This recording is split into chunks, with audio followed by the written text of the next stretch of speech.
Assalamualaikum warahmatullahi wabarakatuh.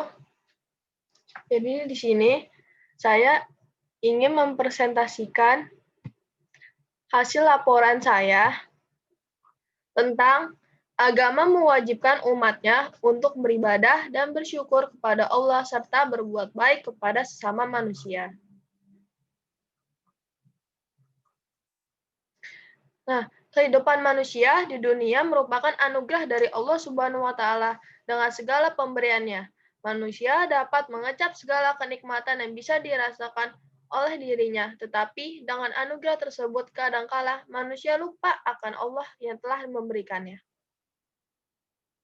Dalam Islam, beribadah harus berpedoman pada apa yang telah Allah perintahkan dan apa yang telah diajarkan oleh Nabi Muhammad SAW kepada umat Islam, dan dilandaskan kepada kitab yang diturunkan Allah kepada Nabi Muhammad berupa kitab suci Al-Quran dan segala perbuatan, perkataan, dan ketetapan Nabi atau dengan kata lain disebut hadis Nabi.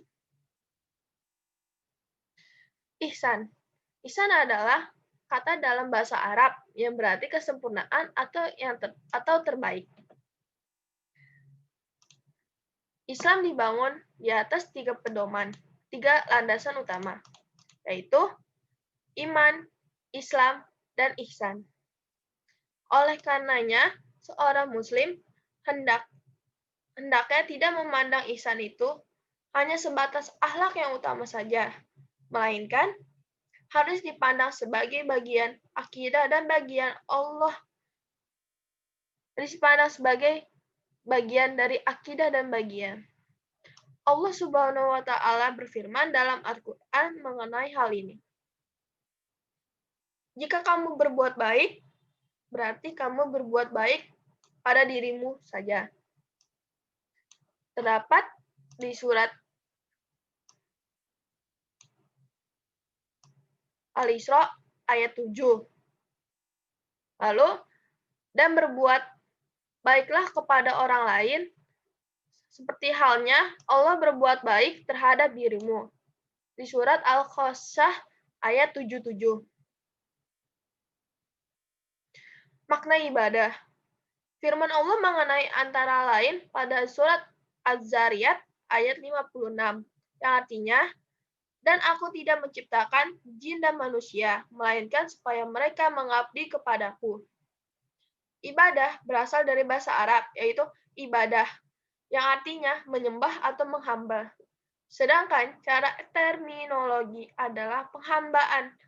Penghambaan seorang manusia kepada Allah Subhanahu wa Ta'ala untuk dapat mendekatkan diri kepadanya sebagai realisasi dari pelaksanaan tugas hidup selaku makhluk yang diciptakan Allah.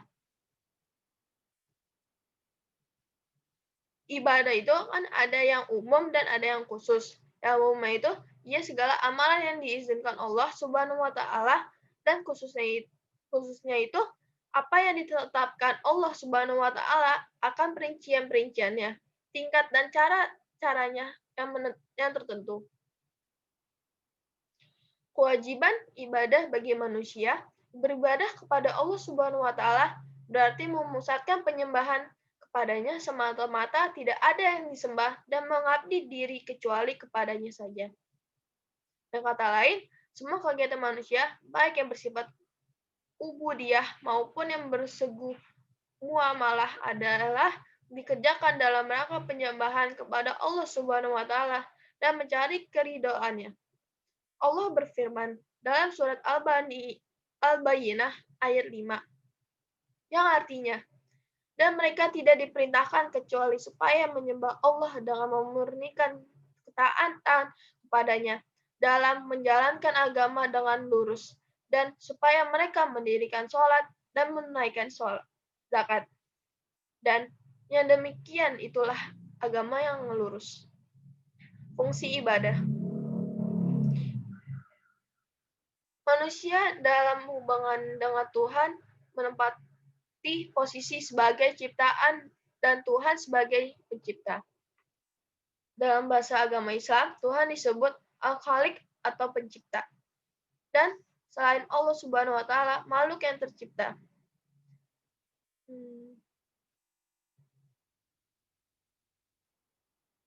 Macam-macam ibadah. Ibadah itu ada 3 macam. Ada satu, ibadah madhah, yaitu ibadah yang dilakukan hanya berhubungan dengan Allah saja, yaitu hablum minallah, dan bertujuan mendekatkan diri atau taqarrub kepada Allah. Contohnya ibadah sholat. Yang kedua, ibadah ghair atau madhah. Ibadah ghair madhah, yaitu ibadah yang tidak hanya sekedar menyangkut hubungan dengan Allah, tetapi juga menyangkut hubungan dengan sesama makhluk, yaitu contohnya zakat. Tiga, ibadah wajaib, yaitu ibadah yang memiliki 2 sifat sekaligus, yaitu madlah dan ghair madlah. Contohnya itu nikah.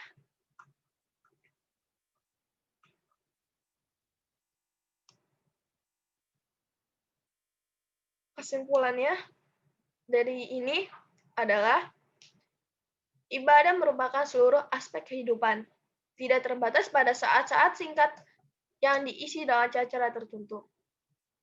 Ibadah mempunyai nilai, yaitu jalan hidup dan seluruh aspek kehidupan, dan merupakan 3 tingkah laku, tindak tanduk, pikiran, dan perasaan semata-mata untuk Allah, yang dibangun dengan suatu sistem yang jelas, yang di dalamnya terlihat segalanya yang pantas dan tidak pantas terjadi.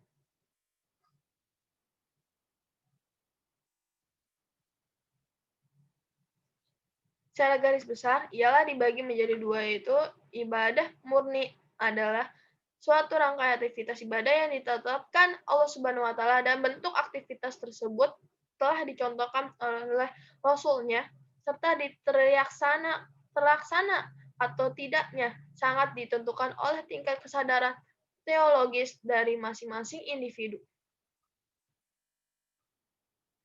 Jadi sarannya diharapkan umat Islam dapat